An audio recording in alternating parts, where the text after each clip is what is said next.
दोस्तों, हनुमान चालीसा मात्र केवल एक पाठ ही नहीं है जिसे कि रोज़ाना सुबह या शाम को किया जाए। हनुमान चालीसा आपके पूरी जीवन शैली को ही बदल के रख देता है।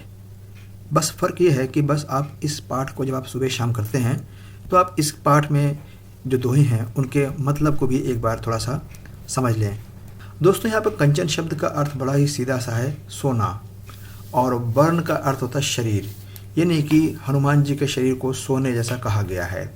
और विराज सुबेसा का मतलब ये होता है, विराज का मतलब होता है शोभित होना, उनके ऊपर किसी तरीके की कोई चीज़ जो उन पे सही एक तरह से लग रहा है। और सुबेसा का अर्थ होता है सुवेश, सु माने अच्छा, और यहाँ बेसा नहीं है, ये असल में वेश से जुड़ा हुआ है। वेश मतलब कपड़े जिसे आपने पहन रखे हैं, धारण किया हुआ है। तो यहाँ पे बात है कि जो हनुमान जी हैं उनके शरीर को सोने का बताया गया है।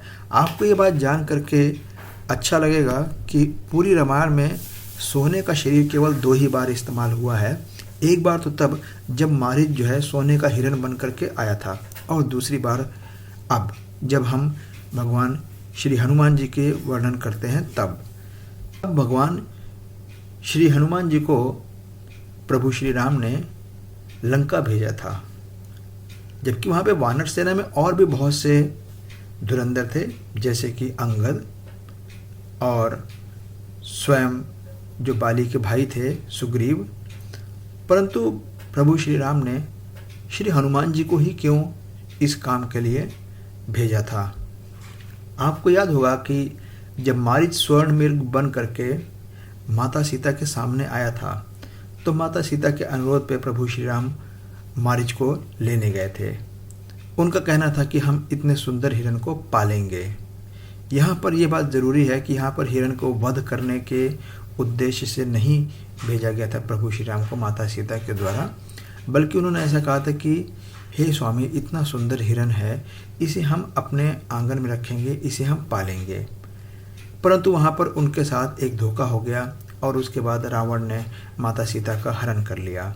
उन्होंने माता जानकी को इसी बात के लिए श्री हनुमान जी को भेजा था कि स्वर्ण मृग नहीं, ये स्वर्ण दूत है। तो अगर हम पहचानने में गलती कर दें तो इसके लिए हमें दंड भी भोगना पड़ता है। अतः इसीलिए यहाँ पर जो शब्द इस्तेमाल किया जाता है स्वर्ण मृग, आप यदि इसका पर्यायवाची देखें तो मृग को जहाँ हम हिरण समझते हैं, वहीं मृग को एक बंदर भी कहा जाता है। बंदर को शाखा मृग कहा गया है।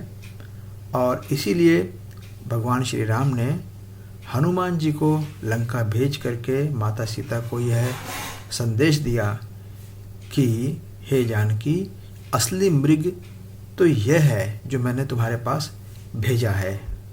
अब क्योंकि श्री हनुमान जी वानर रूप में अवतरित हुए थे, परंतु उनका शरीर सोने का बन गया।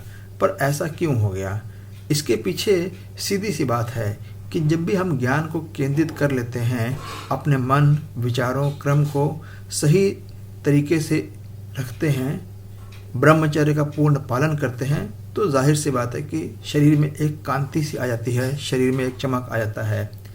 क्योंकि ब्रह्मचर्य का पालन करते समय पुरुषत्व संपूर्ण शरीर में फैल जाता है और इसी वजह से शरीर कांतिमय हो जाता है। पूरी सोने की लंका जलाने के लिए एक स्वर्ण मृग यानी कि श्री हनुमान जी ही काफ़ी थे। आगे बताया जाता है कि उनके कानों में कुंडल है और उनके जो केस हैं यानी जो बाल हैं वो घुंघरैले हैं यानी कुंचित हैं।